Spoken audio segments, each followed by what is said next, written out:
Sejam bem-vindos ao podcast Literanálise. Meu nome é João Mazelli Gouveia e nesse episódio que começa agora, começa também uma nova série, um pouco diferente, onde eu vou ler na íntegra contos completos e depois vou analisá-los tecnicamente e posteriormente refletir sobre os acontecimentos e as entrelinhas do texto, tá? O conto de hoje é O Afogado, de Rubem Braga. Conto curto, mas que rende bastante papo. Vamos lá então?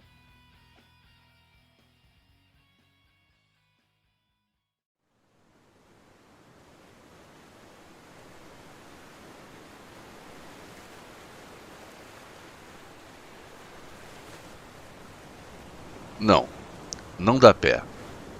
Ele já se sente cansado, mas compreende que ainda precisa nadar um pouco. Dá 5 ou 6 braçadas e tem a impressão de que não saiu do lugar. Pior, parece que está sendo arrastado para fora. Continua a dar braçadas, mas está exausto.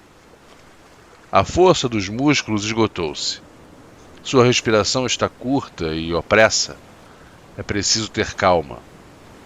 Vira-se de barriga para cima e tenta se manter assim, sem exigir nenhum esforço dos braços doloridos. Mas sente que uma onda grande se aproxima. Mal tem tempo para voltar-se e enfrentá-la. Por um segundo pensa que ela vai desabar sobre ele e consegue dar 2 braçadas em sua direção. Foi o necessário para não ser colhido pela arrebentação. É erguido e depois levado pelo repuxo. Talvez pudesse tomar pé, ao menos por um instante, na depressão da onda que passou. Experimenta. Não. Essa tentativa frustrada irrita-o e cansa-o. Tem dificuldade de respirar e vê que já vem outra onda. Seria melhor talvez mergulhar, deixar que ela passe por cima ou o carregue, mas não consegue controlar a respiração, que fatalmente engoliria a água. Com o choque perderia os sentidos. É outra vez suspenso pela água e novamente se deita de costas, na esperança de descansar um pouco os músculos e regular a respiração, mas vem outra onda imensa. Os braços negam-se a qualquer esforço. Agita as pernas para se manter à superfície e ainda uma vez consegue escapar à arrebentação. Está cada vez mais longe da praia e alguma coisa o assusta.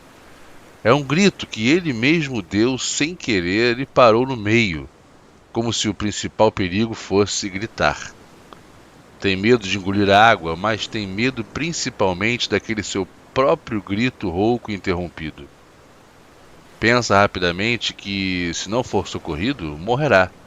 Que apesar da praia estar cheia nessa manhã de sábado, o banhista da prefeitura já deve ter ido embora. O horário agora é de morrer e não de ser salvo. Olha a praia e as pedras, vê muitos rapazes e moças, tem a impressão de que alguns o olham com indiferença. Terão ouvido seu grito? A imagem que retém melhor é a de um rapazinho que, sentado na pedra, procura tirar algum espeto do pé. A ideia de que precisará ser salvo incomoda-o muito, desagrada-lhe violentamente e resolve que de maneira alguma pedirá socorro. Mesmo porque, naquela aflição, já acha que ele não chegaria a tempo. Pensa insistentemente isso. Calma, é preciso ter calma. Não apenas para salvar-se, ao menos para morrer direito, sem berraria, sem escândalo. Passa outra onda, mais fraca, mas assim mesmo ela arrebenta com estrondo. Resolve que é melhor ficar ali fora do que ser engolido por uma onda. Com certeza, tendo perdido as forças, quebraria o pescoço jogado pela água do fundo. Sua respiração está intolerável. Acha que o ar não chega a penetrar nos pulmões. Vai só até a garganta e é expelido com aflição. Tem uma dor nos ombros. Sente-se completamente fraco. Olha ainda para as pedras e vê aquela gente confusamente. A água lhe bate nos olhos. Percebe, entretanto, que a água o está levando para o lado das pedras.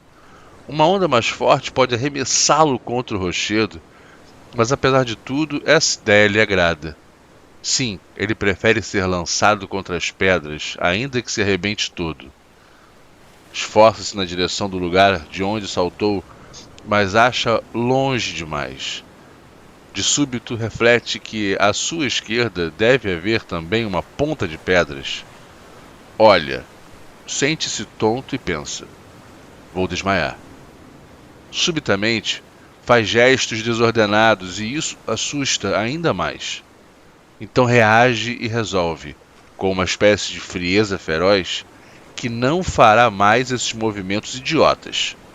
Haja o que houver.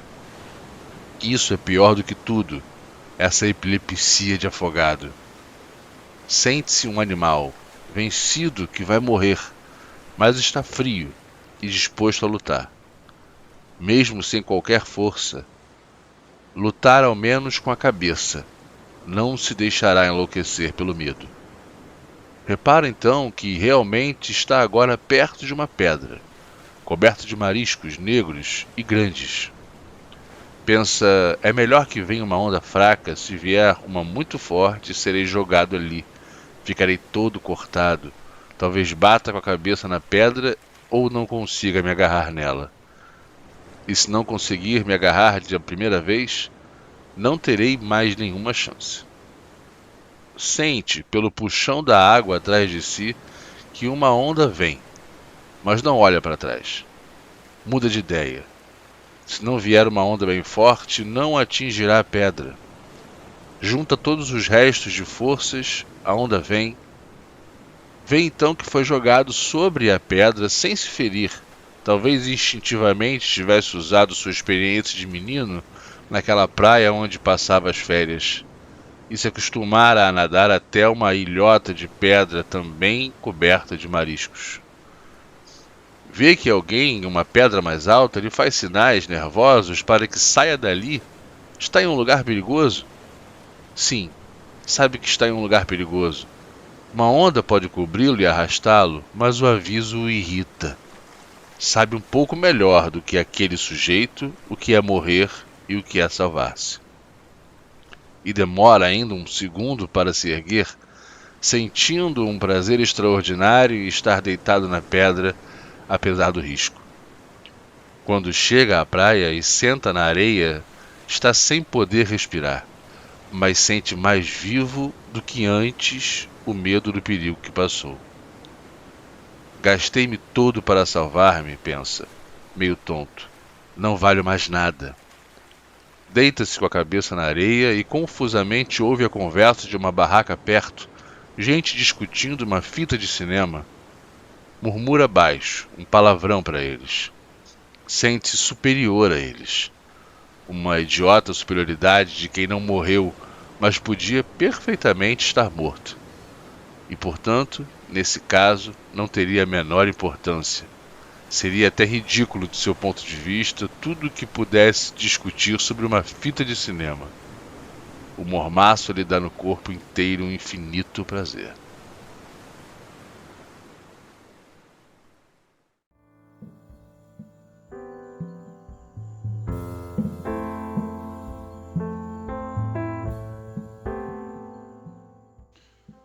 Bom, esse foi o conto O Afogado, do Rubem Braga.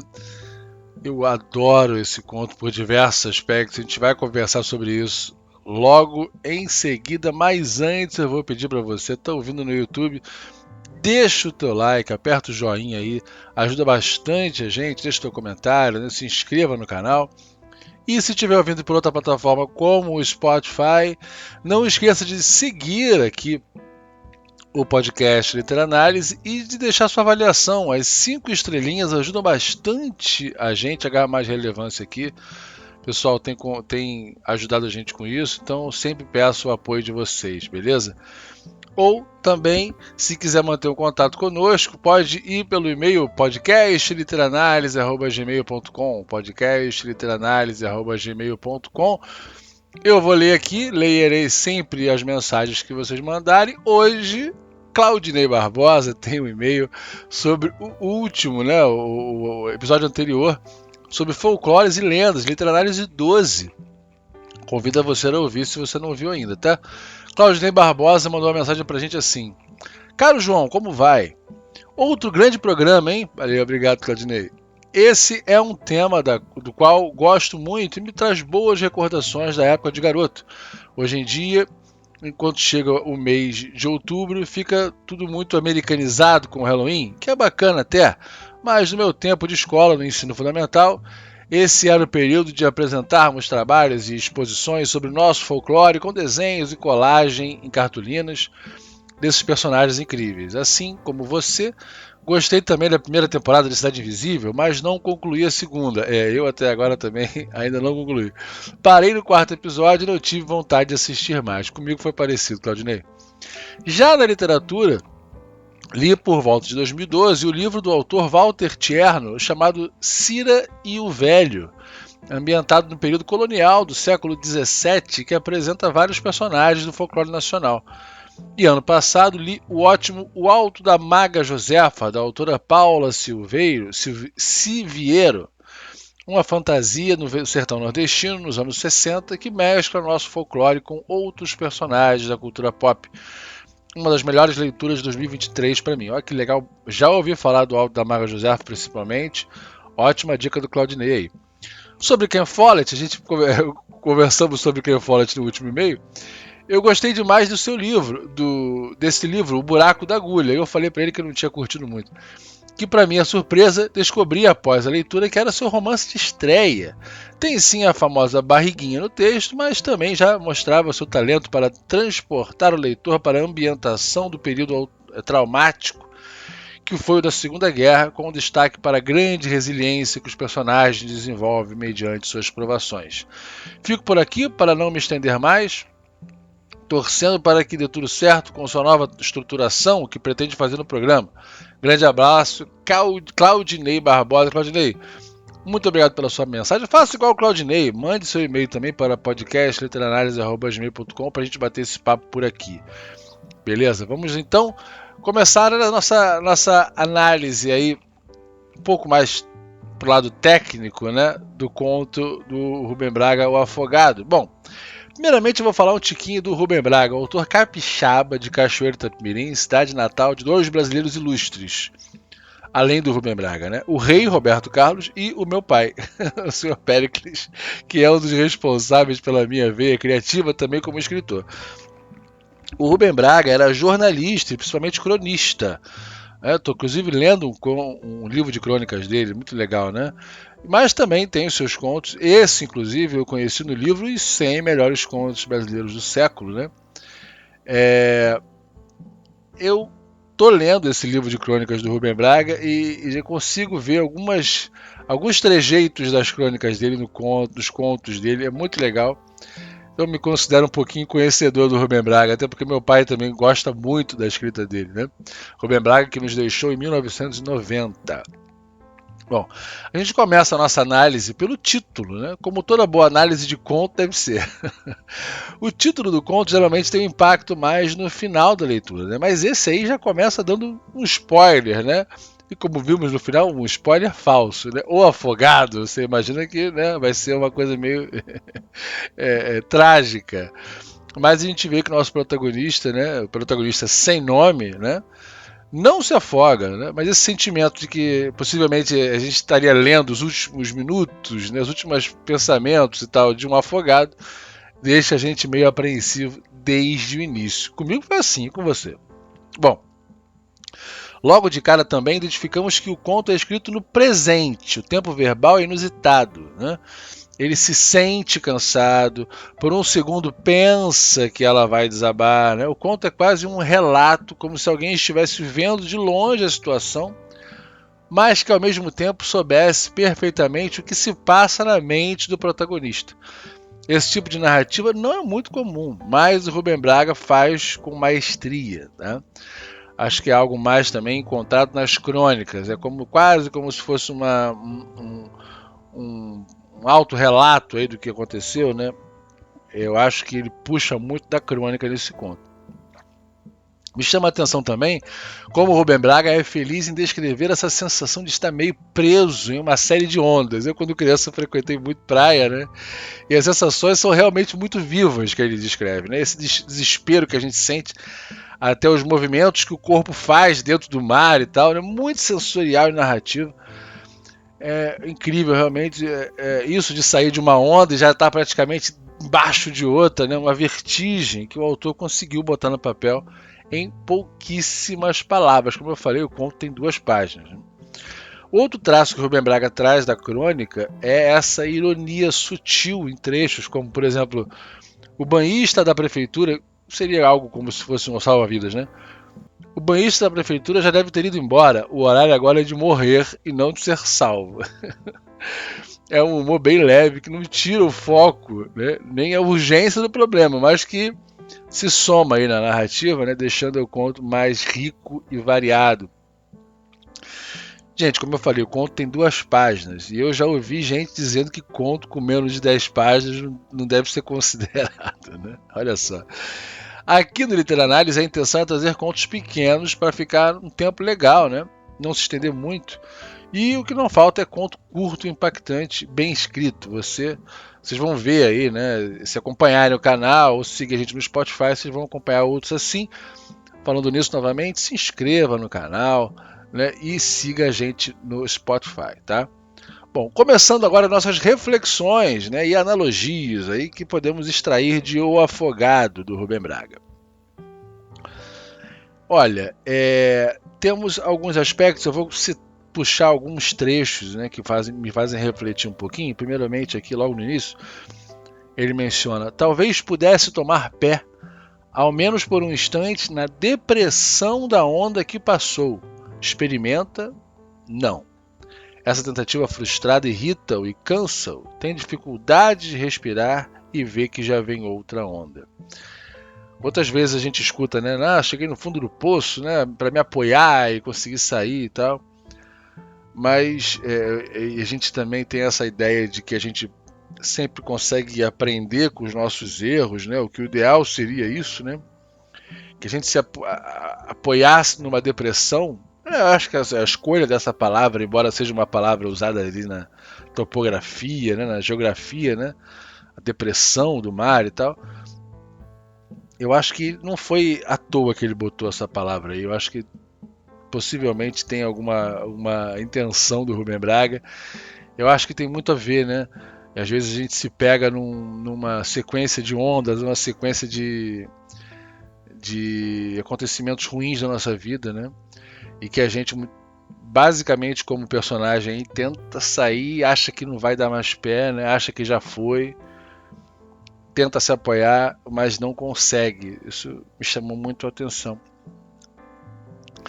Outra passagem que me lembra muito aqui algumas coisas que eu consigo refletir é assim: subitamente faz gestos desordenados e isso o assusta ainda mais. Então reage e resolve, como uma espécie de frieza feroz que não fará mais esses movimentos idiotas. Haja o que houver, isso é o pior do que tudo. Essa epilepsia de afogado. Olha, isso é muito engraçado porque é uma sensação que o cara tá à beira da morte, né? Nosso personagem está prestes a se afogar, ele está vendo que não vai dar, está numa situação muito complicada e uma das principais preocupações dele é a epilepsia do afogado. É começar a se debater, se desesperar, gritar e tal. E isso ele não quer. Morrer, beleza. Ficar, passar ridículo, né? Não vou fazer. Tem outros trechos que ele fala aqui, né? Aquela aflição, já acha que ele não chegaria a tempo, né? Resolve que de maneira alguma pedirá socorro, né? Isso é uma passagem interessante também, né, da nossa vida, né? Muitas vezes a gente se sente com vergonha de assumir que precisa de uma ajuda, né? A gente se sente a necessidade de parecer sempre muito bem, né? E é uma linha tênue, né? É uma linha tênue de você não ficar naquela de mimimi também, né? Mas é primordial, é importantíssimo que você consiga manter a sua... entender o momento de dizer que, né, agora não dá mais, não consigo mais, preciso de ajuda, né? E não vou passar ridículo, né? Não vou ser uma pessoa chata, né? Preciso pedir ajuda. E tem uma passagem muito interessante que me lembra esse trecho de passar vergonha, né? Uma vez eu estava sozinho na casa da minha mãe, eu já tinha saído de casa da minha mãe, né? Já morava sozinho, mas eu estava na casa dela numa noite. E eu tava. Eu ainda não. Hoje em dia eu tomo medicamento para pressão, né? E eu não tomava nessa época. Não tomava nenhum medicamento para pressão. E eu acordei de madrugada e achei que tava com uma pressão alta. Não tinha como medir a pressão na hora. E eu, tipo, 3 da manhã, sozinho no apartamento, eu falei, cara, o que eu vou fazer? Acho que eu vou no hospital, né? Vou sair daqui, vou na minha emergência. Mas aí eu melhorava um pouquinho, me sentia um pouco melhor. Aí vou ou não vou? Vou ou não vou? Eu fiquei nessa, né? E lá para umas 4 da manhã eu cheguei a sair do apartamento, né? Era um prédio, né? Fui até o elevador. E quando chamei o elevador, na porta do elevador eu pensei, não, acho que eu já melhorei. Eu acho que eu não vou não. E aí voltei pro apartamento. Eu fiquei pensando assim, cara, tem câmera no corredor do prédio, né? Imagina o porteiro talvez me viu uma pessoa sair do apartamento, chegar até a porta do elevador e voltar. Ele tá me achando maluco. Mas nisso, eu tava com uma das minhas preocupações na hora era que se eu ia morrer ou não. Eu tava talvez com medo de ter um ataque ali na hora, né? Mas a minha principal preocupação naquele momento foi assim, cara, será que eu paguei esse mico de chegar na porta do elevador de madrugada e voltar? Será que ele acha que eu tô, sei lá, drogado? Será que ele acha que eu tô maluco? Então, o Rubem Braga conversa bastante, esse trecho conversou bastante comigo. Mais um trecho que ele fala aqui, vamos lá. Vê que alguém em uma pedra mais alta, ele faz sinais nervosos para que saia dali. Está em um lugar perigoso. Sim, sabe que está em um lugar perigoso. Uma onda pode cobri-lo e arrastá-lo, mas o aviso o irrita. Sabe um pouco melhor do que aquele sujeito o que é morrer e o que é salvar-se. A gente tende, mais uma vez, né, a menosprezar, né, os avisos que os outros fazem muitas vezes, né? A gente tende a taxar como se fosse um pitaco de outra pessoa, né? Como se fosse se metendo na nossa vida, né? Em alguns momentos pode ser também, mas como eu falei, é uma linha tênue entre você saber identificar, né? Ter a autoconfiança de saber como os rumos que tomar na vida, né? E ter a humildade em determinado momento de entender, pô, realmente eu acho que essa pessoa, né? Não é fácil, né, gente? Saber entender o caminho que toma, né? O que a gente deve tomar, se a gente deve ouvir aquela pessoa, se a gente deve seguir por um caminho que a gente confia, né? Em diversos aspectos, não só em momentos mais complicados, como foi antes ali, a depressão, né? Mas a minha esposa mesmo, muitas vezes ela vai pedir algum conselho, assim, alguma opinião, ela fala, sem compromisso, tá? Não vou seguir a tua... Não é garantido de eu seguir a tua opção, não, tá? Mas eu quero a tua opinião, mas não quer dizer que eu vá seguir, não. Então, ela já deixa claro pra gente, né? Mas às vezes é importante, né? A gente ter a opinião dos outros, até para formular a nossa opinião contrária. Né? Muitas vezes você pede a opinião de alguém sobre um assunto e quando a pessoa, você está em dúvida, quando a pessoa traz o argumento dela para aquela escolha, você pensa, esse argumento aí para mim é furado, eu vou no outro, eu vou na outra opção. Às vezes alguém querendo te convencer de uma coisa te convence da coisa oposta. É engraçado isso, né? Já aconteceu comigo algumas vezes e eu acho que é bem por aí. Às vezes esse outro ponto de vista que vem, né, do terceiro mostra pra gente um aspecto que fortalece ainda mais a nossa opinião contrária àquela opção. Engraçado, isso é uma vida complicada, né? A gente moleza, facilidade não tem realmente. E como a gente consegue perceber tanta coisa num conto tão pequeno, né? Ainda no final do conto, na última frase do conto, é muito interessante também, né? Quando o banhista, o rapaz que quase se afogou, ele consegue sair ali, né? Mas tá tendo aquela catarse ali de quase morte, né? E ele fala, a última frase, o mormaço lhe dá no corpo inteiro um infinito prazer. O que seria isso, né? São as pequenas coisas da vida, né? São coisas que a gente só dá valor quando a gente não tem, né? Ou quando talvez a gente passa por momentos tão complicados e aí qualquer pequena coisa dá pra gente um prazer imenso, né? E eu acho que o Rubem Braga foi muito feliz aqui nessa última frase do conto. Uma pessoa que passou por esse perrengue aí, né? De quase morrer afogado, né? Tá na beira da morte dentro da água, né? Sair, e aí aquelas coisas de papo de filme de cinema, de não sei o que, pra ele é ridículo, né? A vida é muito mais do que aquilo. Mas ao mesmo tempo que a vida é muito mais do que aquilo, um simples mormaço de sol já significa um prazer para ele, né? Já significa uma dádiva para ele, uma pessoa que está no lucro, vamos dizer assim, né? Eu costumo dizer, um momento, vou dizer mais um momento da minha vida, né? Que eu estava ali em 2021, na época da pandemia, né, do lockdown e tal, né, eu estava meio que terminando já, o início de 2022, eu peguei comecei a tossir muito, e na época eu estava com sobrepeso elevado, falei, cara, será que eu estou com Covid? Não acredito, né, e eu fui fazer o exame, mas assim, tava com medo, porque tava com a tosse seca, tava com indícios assim, consideráveis de que eu podia estar com Covid, né? E, nossa, foi passado na minha cabeça diversas coisas, uma filha pequena, né, e tal. E fui fazer o exame. Fiz o exame e deu negativo. Depois eu fui descobrir que era uma sinusite bacteriana, um negócio também que é horrível. Não recomendo para ninguém também, não desejo pro meu pior inimigo. Mas não era Covid, né? Não era fatal. E eu lembro perfeitamente que na noite que eu fiquei sabendo, aliás, eu fiquei sabendo disso durante a tarde, né? Durante a noite eu parei sozinho de noite, botei umas músicas para tocar assim na sala, né? E eu, nossa, mas eu vinha aos prantos, assim, ouvindo aquelas músicas e pensando, cara, podia estar sendo a última vez que eu ouvi essa música, né? E me emocionava com cada música daquelas que para mim tinham algum peso, né? Alguma relevância na minha vida, na minha infância, na minha adolescência. E passou um filmezinho na minha cabeça, né? Falei, caramba, me salvei, né? Poderia estar agora com um diagnóstico de Covid, complicadíssimo nas minhas condições, né?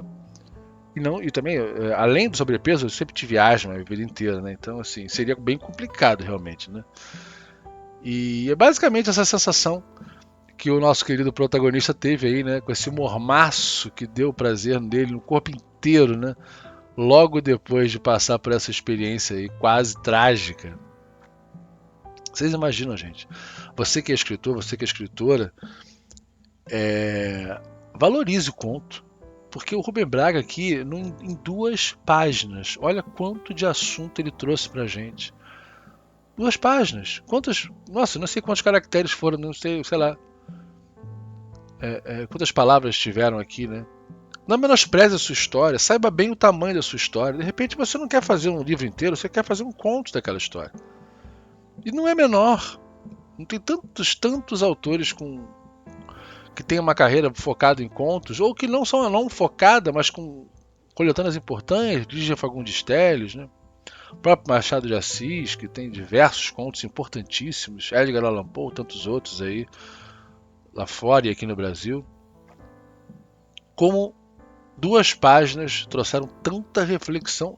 Essas são as minhas reflexões, né? As suas também. Mande no e-mail aí, podcastliterários@gmail.com, pra gente bater esse papo também, né? E você que é leitor, né?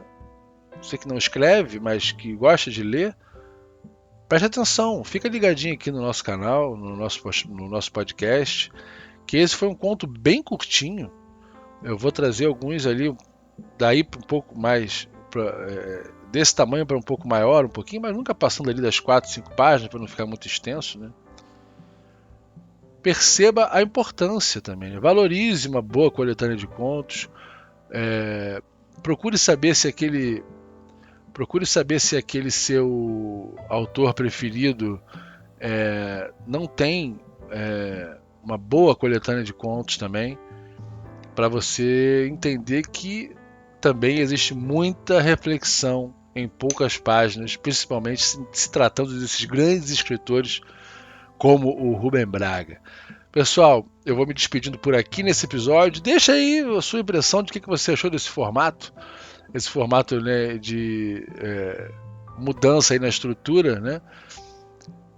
A gente que fez 12 episódios aí com convidados e tudo mais, e agora a gente vai partir para alguns aí nessa linha solo, batendo esse papo com vocês aqui, beleza?